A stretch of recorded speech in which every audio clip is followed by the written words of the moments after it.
Buenos días. Vamos a continuar con la jornada. Gracias. Vamos a continuar con la jornada dando paso, en este caso, a la siguiente conferencia, que la hemos titulado Retos tecnológicos en los siguientes 5 años. Nos acompaña Eduardo Aznar, que os lo presento. Eduardo viene en representación, en este caso, de CENER, del Centro de Energías Renovables, que tenemos aquí la suerte de tenerlo en Navarra. Es el director de desarrollo de este centro, que hago una breve introducción y luego, si es caso, ya, Eduardo, tú la completas. Es un centro tecnológico especializado en investigación aplicada en renovables. Entre los campos que trabajáis está eólica, solar térmica, solar fotovoltaica, biomasa, energética edificatoria, que ha salido por… energética en edificios. Eso es, que ha salido con mucha fuerza en la intervención anterior de Javier. Integración en red de las energías renovables, con lo cual, bueno, el rango es amplísimo. Es un centro reconocido a nivel nacional y me atrevería a decir fuera de aquí también, ¿por qué no decirlo? Está constituido como Fundación CENER CIEMAT, y en ella participan tanto el Ministerio de Economía y Competitividad, el propio CIEMAT, Ministerio de Industria, que también ha salido, y Gobierno de Navarra. Contáis con varios centros, la sede aquí en Navarra, 3 centros más aquí en Navarra, y también presencia tanto en Madrid como en Sevilla. Con lo cual, pues bueno, evidentemente una jornada como esta tenemos la suerte de contar en nuestro territorio con el centro de referencia y, desde luego, nos vais a aportar también mucha luz para seguir avanzando en esta jornada de tendencias. Eduardo Aznar cuenta con una trayectoria amplia en el mundo empresarial, en distintas empresas industriales, también en el mundo energético previo a CENER, en otra empresa, y ahora, como decía antes, desde hace 8 años es el director de desarrollo de CENER, y con lo cual, yo no me voy a alargar más, te doy paso, Eduardo, a tu intervención. Vale, sí, necesito… Sí, mira, lo tienes aquí ya preparado.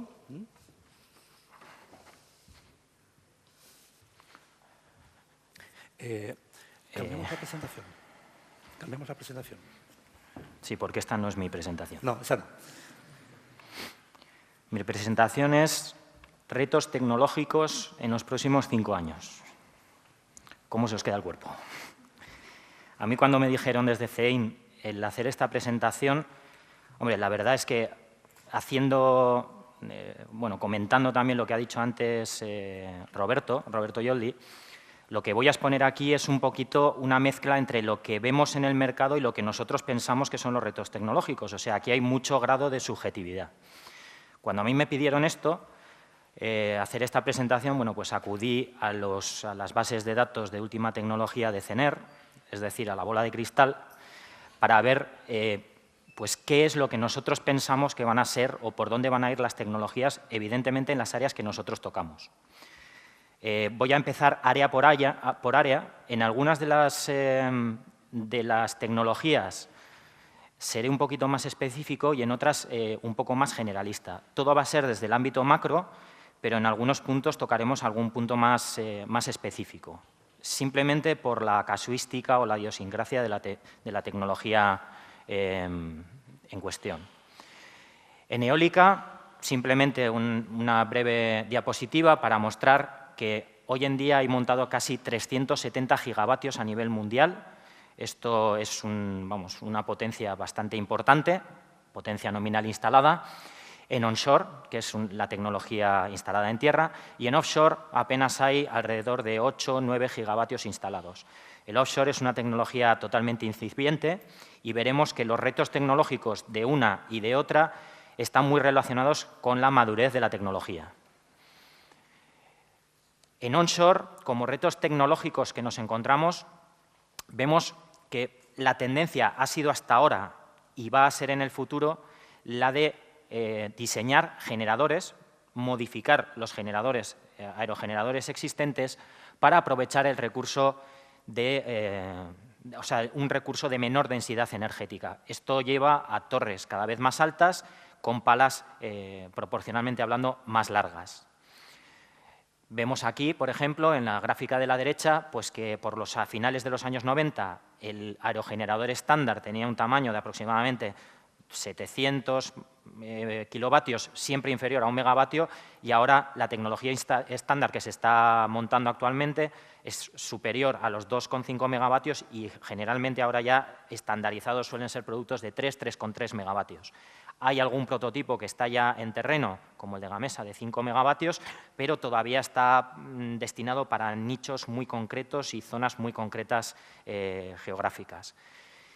El onshore es una tecnología bastante trillada, bastante madura, entonces todos los esfuerzos tecnológicos van encaminados a pequeñas mejoras. Digo pequeñas porque no son, digamos, a nivel noticiable muy trascendentales, pero sí que tienen o que pueden tener un impacto importante no solo en la tecnología, sino en la eficiencia y, por lo tanto, en la rentabilidad de los proyectos, como son la optimización de los procesos de los materiales generalmente compuestos.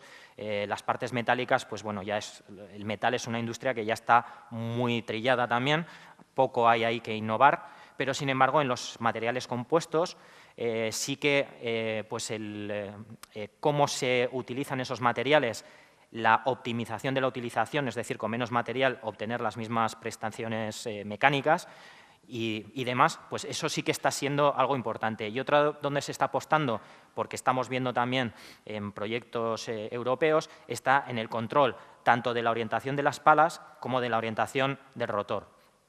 En el caso de la orientación de las palas, nosotros, CENER, hemos desarrollado un control específico en el que, bueno, hasta ahora los controles de las palas han sido controles que van encaminados a todas las palas por igual. Todas las palas son orientadas por igual.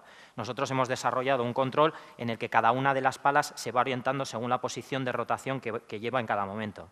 Como comprenderéis, bueno, es un sistema bastante complejo y aquí sí que nos encontramos, por ejemplo, con las barreras de mercado.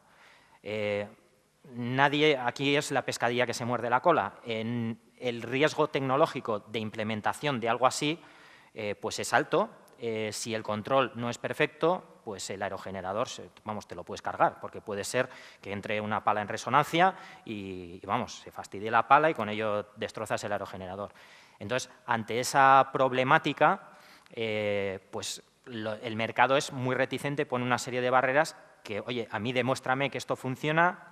Necesito una demostración, además, no simplemente pues, con un aerogenerador en X, sino necesito pues, que tenga tiempo en distintas condiciones meteorológicas, etcétera.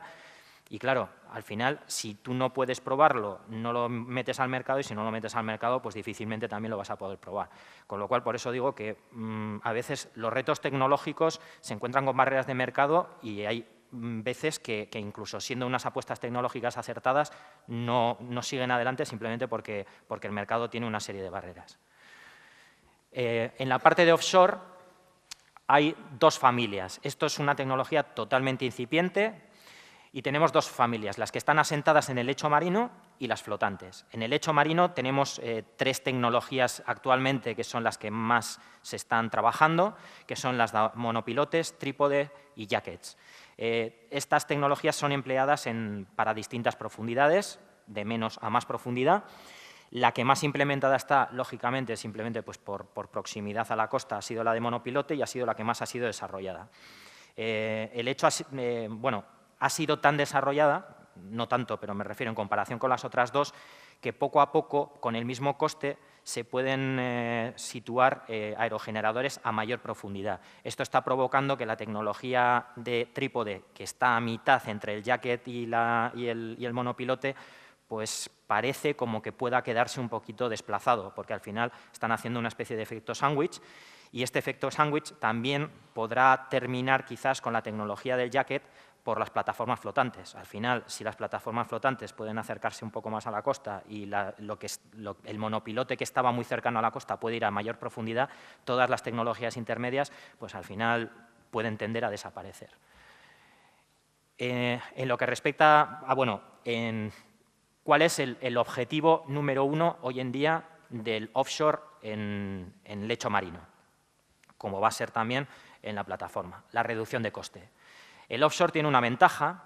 ¿Por qué se colocan aerogeneradores en el mar? Pues porque prácticamente de media se dispone del doble de recurso eólico. El problema actualmente es que sobre el lecho marino el coste es el triple. Por lo tanto, se está trabajando para que, sobre todo en los procesos de montaje, se vaya abaratando todo lo que va incluido en ese proceso de montaje.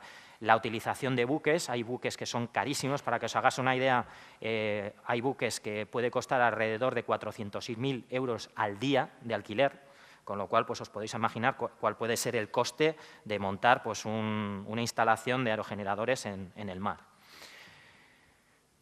Dentro de las plataformas flotantes hay 3 tecnologías que son las 3 tecnologías por las que las empresas más importantes están apuntando, las boyas SPAR, los TLPs y las semisumergibles. Bueno, aquí el reto consiste en desarrollar esas 3 tecnologías, hoy en día son las que más por las que se está apostando, y los retos tecnológicos consiste, evidentemente, primero en fiabilizar esas tecnologías y en que obviamente también reducir los costos, porque aquí estamos hablando que ya los costos de plataformas flotantes son el doble que las de lecho marino, por lo tanto, 6 veces más que las de onshore. Ahí todavía hay retos importantes. Otra de los retos consiste también en la integración de todos y cada uno de los tecnólogos que constituyen un aerogenerador en una plataforma flotante. Me explico. Hasta ahora pasaba en onshore que había unos que fabricaban palas, otros fabricaban la multiplicadora, otros fabricaban la torre, y muchas veces la integración de todos esos elementos pues, requería de un proceso pues eso, de integración, en que unos no conocían lo que estaba haciendo el otro. Con esto pasa lo mismo entre los que están desarrollando las tecnologías de plataforma y los aerogeneradores. Al final, por temas de confidencialidad, los unos no saben pues, vibraciones que puede producir el otro, y entonces se producen pues desconocimiento y eso puede provocar un fallo en la integración del sistema. Nosotros en eso estamos desarrollando también, junto con fabricantes de plataformas y fabricantes de aerogeneradores, pues un sistema integral para el cálculo estructural de toda la estructura, ¿no? Valga la redundancia. En CSP o termosolar, hasta ahora la tecnología más instalada o más instaurada en el mercado ha sido la cilindro parabólica. Esto, como podéis ver en la gráfica de la derecha, está cambiando un poquito y en esta gráfica se ve un poco más. La tecnología de torre cada vez va comiendo más terreno a la tecnología cilindro parabólica, sobre todo por 2 causas, porque tiene una mejor eficiencia y porque se están consiguiendo mejores números en temas de coste de la propia instalación. Aquí vamos a dividir los retos en retos a corto y retos a medio y largo plazo. ¿Por qué? Pues porque ya hay una serie de instalaciones montadas y hay una serie de retos que son muy importantes para esas instalaciones. Y es que en este tipo de instalaciones los costes de operación y mantenimiento son muy importantes. Por lo tanto, los retos a corto están muy encaminados a mejorar la operación y mantenimiento de las plantas, sobre todo cilindro parabólicas, pero también ahora ya de torre. En todas las tecnologías, ya estamos hablando de cilindro parabólicas, de torre, o Fresnel o cualquiera que sea, uno de los retos es el desarrollo de tecnologías de predicción, de forecasting y de nowcasting. Esto, la diferencia es simplemente pues, la predicción a corto plazo, 1 día, 2 días, y luego está el nowcasting, que ya es una predicción a qué va a pasar en los siguientes 15 minutos. Es decir, va a pasar una nube, no va a pasar una nube, porque eso afecta mucho a la operación de una planta termosolar. Esto es en lo que se está trabajando ahora, se está trabajando en la mejora de modelos meteorológicos, AEMET está en un proyecto para mejorar eso y entonces, bueno, pues ahí hay mucho trabajo todavía por delante.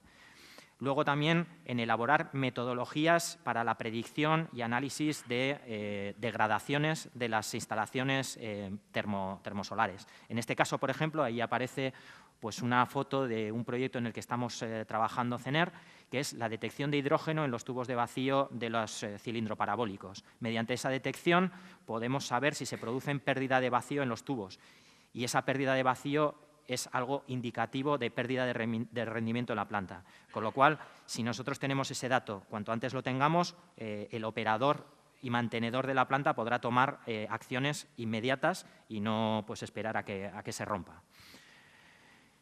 Y luego los sistemas avanzados de limpieza. Esto ha sido introducido ahora es una tendencia tecnológica también, pues porque cada vez hay más plantas termosolares por el mundo y cada vez estas plantas termosolares están situadas en sitios más remotos y más raros, ¿no? Pues en el desierto de Atacama en Chile o en Oriente Medio, ¿no? Donde hay poca disponibilidad de agua y entonces pues hay que darle un poquito a la imaginación para poder limpiar todos esos espejos sin fastidiarlos y de forma eficiente y a poco coste. En cuanto específicamente a la tecnología de receptor central o de torre, pues tenemos que hay dos líneas de trabajo en las que se está… Bueno, esto es más ya subjetivo de CENER, porque además son proyectos en los que estamos nosotros, pero que son bastante interesantes. Una es la medida del flujo online de las torres comerciales, es decir, poder ser capaces de medir el flujo de fotones que está recibiendo el receptor central para saber si hay que modificar, o sea, si están recibiendo más de lo debido o menos de lo debido, pues para poder modificar la orientación de los heliostatos con el fin de obtener pues, la temperatura ideal a la que tiene que llegar al receptor central, a la que tiene que llegar el receptor central, y si hay sistema de almacenamiento térmico, a la temperatura a la que tienen que llegar pues, las sales, por ejemplo, fundidas. Y luego la medida y modelado de la atenuación atmosférica. Como se está desarrollando cada vez más esta tecnología de torre, poco a poco las plantas tienen mayor tamaño. Al tener mayor tamaño, la distancia entre los heliostatos de fuera y la torre son cada vez mayores. Y se ha demostrado que la radiación que llega al heliostato versus la radiación que llega a la torre, dependiendo de las condiciones atmosféricas, se puede producir una degradación que tenga resultados, digamos, medibles y negativos en el funcionamiento de la planta termosolar. Entonces, bueno, el poder ser capaces de vislumbrar, de medir cuál va a ser esa atenuación atmosférica, también nos va a ayudar bastante a poder operar esa planta de forma eficiente y óptima. En cuanto a medio y largo plazo, bueno, pues básicamente hay algunas que son parecidas. El forecasting también es importante, la predicción es importante y la elaboración de mapas tipo en la que podamos ser capaces de reducir la incertidumbre en las medidas que podemos tener en un mapa. Es decir, ahora nosotros estamos haciendo mapas para muchas regiones, para muchos países, pero tienen unas incertidumbres que sirven para saber dónde se puede colocar una instalación, sea fotovoltaica o sea termoeléctrica, pero bueno, estamos intentando mejorar el grado de incertidumbre. Cuanto mejor sea ese y más pequeño sea ese grado de incertidumbre, pues mucho mejor. Y bueno, estamos trabajando en ello. Y luego, en cuanto a los receptores y los concentradores, pues evidentemente el desarrollar nuevos diseños, nuevos conceptos y en mejorar los conceptos de los ya existentes. En plantas también en las estructuras, conseguir estructuras igual de robustas, pero más baratas, más fáciles de montar. Y en el tema del seguimiento, pues es exactamente lo mismo. En este, por ejemplo, que va relacionado con la siguiente diapositiva, nosotros estamos desarrollando un nuevo concepto de heliostato, que es más pequeño, similar en diseño a los que existen ahora, pero que en lugar de una instalación pues de X heliostatos, pues sea una instalación de 1,5X o 2X o 3X heliostatos más pequeños, en el que la suma del coste de esos heliostatos sea menor a la suma de los costes de los heliostatos grandes. Y evidentemente, al ser heliostatos más pequeños, el coste de mantenimiento de un sistema que tiene que seguir al Sol y que es grande y que está en condiciones muchas veces atmosféricas adversas, pues ese coste de mantenimiento es elevado. Y al reducir el tamaño, pues evidentemente se reduce. Otra serie de retos a medio y largo plazo en el sistema de torre, pues el almacenamiento térmico. Hoy en día pues, se está probando con muchos materiales, entre ellos pues, las sales fundidas, se están consiguiendo almacenamientos de hasta 8 horas, es decir, que la planta termosolar es capaz de producir energía durante 8 horas sin sol. Pero bueno, se está estudiando el poder obtener materiales con mismas capacidades térmicas, que resulten más baratos, u otros con mejores propiedades térmicas. Y luego se está trabajando también, como he dicho, pues en otros conceptos de instalaciones, como el que he contado. Pues digamos que el sustituir heliostatos grandes por heliostatos pequeños es un cambio no solo del concepto del heliostato en sí, sino también del layout de la planta. Y otro de los temas que hasta ahora estaba cojeando la industria de termosolar era la de desarrollo de software, primero de software de simulación, por así decirlo, estático, es decir, a esta radiación cuánto me va a producir la planta, sino también dinámico, es decir, si ahora de repente hace sol y está produciendo X, cuando pase las nubes por encima y cree sombras, cómo se va a poder comportar esa planta con el fin de que los operadores tengan oportunidad pues, de manejarla de la forma más óptima posible. En fotovoltaica, el año pasado se instalaron 40 gigavatios, hasta ahora pues, hay 178 gigavatios instalados en el mundo. Las previsiones más pesimistas para 2019 hablan de 380 gigavatios y las más optimistas de 540 gigavatios. Es con diferencia la tecnología que más crecimiento está experimentando a nivel mundial. Pero con mucha diferencia. Estos son las 3 tecnologías comercializadas a nivel mundial, por orden además de importancia. Módulos basados en obleas de silicio cristalino, mono o poli, lámina delgada con una serie de tecnologías y concentración fotovoltaica. La concentración fotovoltaica está pasando por unos momentos complicados, pues porque implica, aparte de retos tecnológicos propios de la fotovoltaica, pues retos de ópticos y también de seguimiento. Como podéis ver, la tecnología de silicio cristalino ha sido la que ha copado el mercado mundial durante los últimos años. ¿Por qué ha copado? Bueno, pues porque no sé quién ha comentado antes, pero el precio de los módulos de silicio cristalino se ha reducido una barbaridad. Yo recuerdo allá por el año 2006-2007 el precio del módulo estaba aproximadamente por encima de los 3,5 euros por vatio pico y ahora está por debajo del medio euro el vatio pico, el precio del módulo. Entonces, la reducción ha sido ostensible y esto ha hecho que tecnologías de lámina delgada que tienen un menor rendimiento, una menor eficiencia, hayan sido desplazadas, con algunas excepciones, como son el teluro de cadmio, cuyo fabricante es Fersolar, que es el primer fabricante a nivel mundial de fotovoltaica, y luego otras como CISG, que son seleniuro de cobre indio y de seleniuro de cobre y de indio galio, en la que se están utilizando una serie de elementos de valencia 3 y 5 para absorber más radiación en la misma superficie. Esto simplemente es una distribución de los de la lámina delgada que estaba comentando. Aquí vemos como retos seguir con esa línea decreciente de costes hasta el punto, ahí vemos que el módulo, sobre todo porque vemos que proporcionalmente el ancho de banda del resto de los elementos de una instalación fotovoltaica permanece prácticamente igual, pero lo que ha bajado muchísimo ha sido el módulo. Por lo tanto, el crear tecnologías que sean cada vez más baratas con la misma eficiencia. Y otro reto que es puramente de lógica es que con el mismo coste produzcamos más, que es el aumento de la eficiencia. Entonces, están trabajando para ello en una serie de tecnologías que algunas son una mezcla de otras tecnologías. Hay soluciones como, por ejemplo, que el mallado de la célula vaya por detrás, tiene una serie de complicaciones, pero de esta forma dejamos la superficie total de la célula para que reciba radiación, por lo tanto aumentamos la eficiencia. Hay células de doble contacto, que esas también aumentas la eficiencia de la célula considerablemente, se puede superar hasta en un 15 o un 20% la eficiencia de la célula. Y luego, otra de las tecnologías es la tecnología tándem, en la que sobre una superficie de oblea de silicio cristalino se colocan otra serie de materiales con el único fin de absorber, de que el espectro de radiación que pueda absorber sea más amplio. Entonces, se está trabajando sobre todo en que eso sea posible, que lo es, y que además el sobrecoste del material adicional compense o sea inferior a la energía que se produce de más. Biomasa.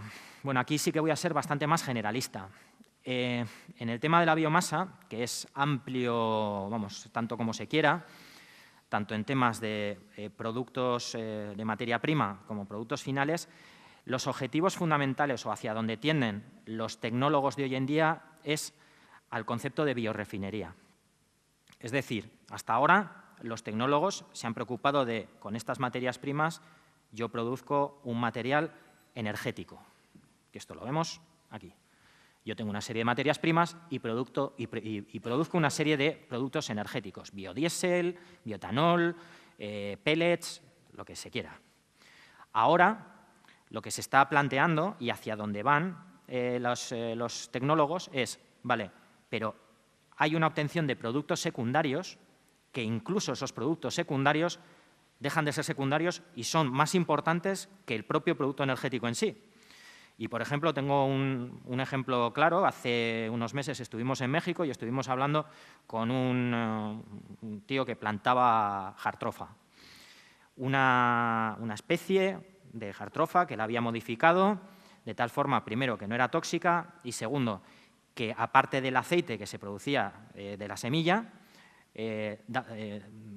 se producía también o generaban unas tortas que son para alimentación de ganado, que poseían entre un 30 y un 50% más de proteína que las tortas que estaban en el mercado. Entonces, eso es tan interesante que, claro, el producto del aceite para luego fabricar biocombustibles ya era un producto secundario. El producto primario era la torta. Con lo cual, ese concepto de biorrefinería es algo en lo que están mirando los tecnólogos, ¿no? Viendo a ver qué productos bioplásticos, ahora también se está trabajando mucho pues, en hacer bioresinas, bueno, todo tipo de mezclar material bio con plásticos pues, para hacer pues, sillas o mobiliario exterior.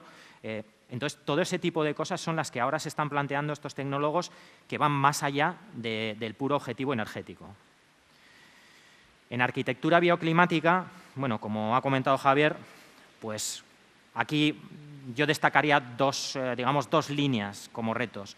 Está pues, los edificios, el Nearly Zero Energy Building, que es los edificios pues eso, de consumo de energía casi cero, que bueno, digamos que ya la misma definición, desgraciadamente, amplificada para España, pero ya la misma definición es un poquito ambigua, porque ¿qué es un edificio casi cero? Esto, no sé, a mí me recuerda al MUS. Tengo chiquita, ¿qué es chiquita? Pues no se sabe, ¿no? Puede ser un 7, pues eso, pues aquí es lo mismo. ¿Qué es cero? ¿Qué es casi cero? Cero se sabe, pero ¿qué es casi cero? Entonces, cuando ya trasladas eso al ámbito español, pues ¿qué más se quiere? Que esa ambigüedad pues, sea trasladada a la ambigüedad de aquí, ¿no? He puesto aquí lo que es el ciclo de lo que existe y de lo que pensamos que existirá, el famoso Real Decreto en el que se habla de la calificación energética de las viviendas. No existe una definición de edificio casi cero y lo que nosotros intuimos es que al final, para adaptarlo a la legislación española, lo que se hará es pues, edificio casi cero, certificado A, y ya está. Porque, vamos, parece lo más inmediato y parece que será lo más fácil y listos, ¿no? Porque, bueno, aprovechas esa ambigüedad para asociarlo directamente a un edificio de clasificación clase A y ya está. Y como ha indicado Javier, pues hay dos hitos. Uno es el 1 de enero de 2019 que será de aplicación obligada para edificios públicos y a partir del 1 de enero de 2021 para cualquier tipo de edificios. ¿Dónde van todos los retos del ahorro energético en los edificios? Pues sobre todo en el ahorro energético, obviamente, térmico, ¿no? A través pues, de aislamientos y demás. Y como bien ha dicho antes David, pues que yo le pongo mi frase, que es que no hay energía más barata que la que no se consume. Por lo tanto, en un edificio hay que tratar que se consuma la menor cantidad de energía posible y después que la poca que se consuma provenga de renovables. No se trata de consumir mucha y que venga de renovables, sino poca y la poca que venga de renovables. Y la otra línea que habréis oído hablar 1000 veces, que es ciudades inteligentes. Hablar de ciudades inteligentes, pues para mí es como hablar del universo. Ciudad inteligente. Yo creo que ahí el reto, más que hablar de un reto tecnológico, yo hablaría de un reto político y un reto social. No sé, voy a poner un ejemplo más pequeño que también ha salido antes, el coche eléctrico. Evidentemente, la solución de movilidad eléctrica no pasa exclusivamente porque los fabricantes de coches dejen de fabricar coches de combustión y fabriquen coches eléctricos. Si no hay un modelo de negocio asociado, si no hay una infraestructura que empuje de forma paralela, ¿qué es lo que está pasando? O sea, está pasando que no todo va de forma paralela. Coche eléctrico salen fabricantes de baterías, unos tienen una tecnología, otros, oye, joder, es que la mía se enchufa por inducción, la mía es en un trifásico, la mía es… Luego hay modelos de negocio, que hay uno que te dice, oye, en una electrolinera no tienes que esperar a cargar. Tú vas a comprar un coche y solo vas a comprar el coche. La batería no la compras, la alquilas. Entonces tú vas a una electrolinera, te la quitan y te la ponen. Ya está, 3 minutos. Entonces eso cambia totalmente el concepto de qué batería vas a necesitar y qué coche eléctrico vas a necesitar. Entonces, si eso ya lo trasladamos a una ciudad y a todo lo que implica con movilidad y con, evidentemente, todas las barreras sociales que va a implicar eso. Hace poco, que también lo comentaba antes, escuché a una empresa que hablaba de movilidad sostenible en una ciudad y ellos, pues como visionarios que tienen que ser, pues decían que veían la movilidad en una ciudad que al final nadie era dueño de un coche, que ahora ya se están viendo coches que van solos, se están probando, pero que al final todo pasaría por coches que van solos y que tú no necesitas ningún coche, que tú simplemente pones en el móvil, oye, quiero ir a no sé dónde, sales y cualquier coche que pase por ahí, que vaya a ese sitio, te coge, te para y te lleva. Entonces, habiendo una red así, nadie va a ser dueño de un coche. Claro, esto evidentemente pues hay que saltar una barrera de, joder, yo quiero mi coche, ¿no? Que va a ser bastante más importante que cualquier barrera tecnológica que se ponga. Y ya con esto acabo, la paliza que os estoy dando, con el tema de almacenamiento eléctrico de las microrredes. Bueno, esto es algo que también se está poniendo muy en boga. El almacenamiento eléctrico, las baterías, pues sobre todo hay unas líneas muy importantes que son de las tecnologías existentes, el conseguir más capacidad y conseguirla más barata.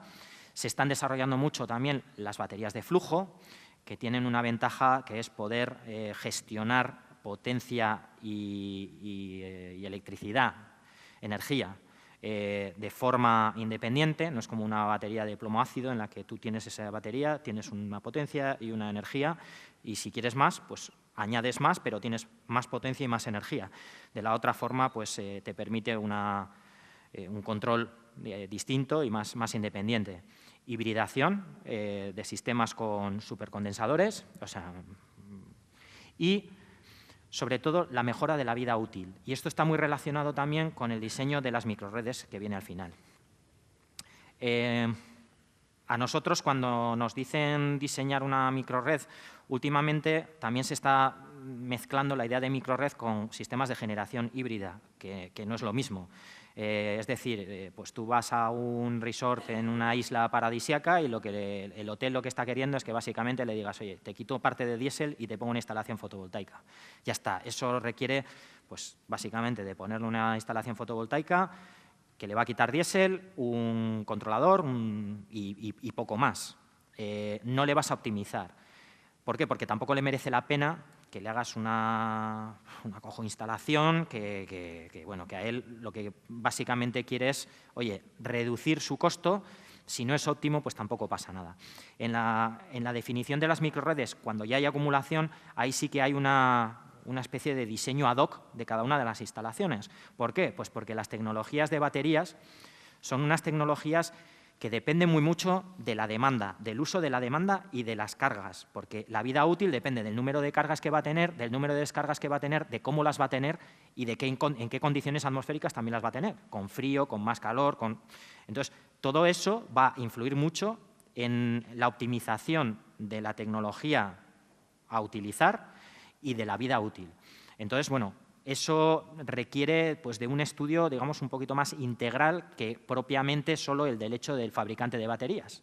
Porque el fabricante de baterías te va a decir, oye, pon mi batería donde te dé la gana.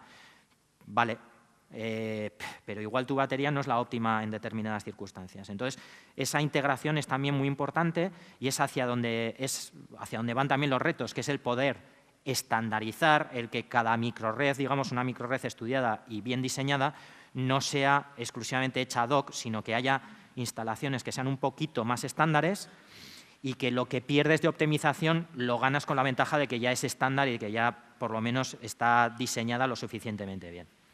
Y creo que con esto ya he acabado. Espero no haberos aburrido mucho. Muy bien.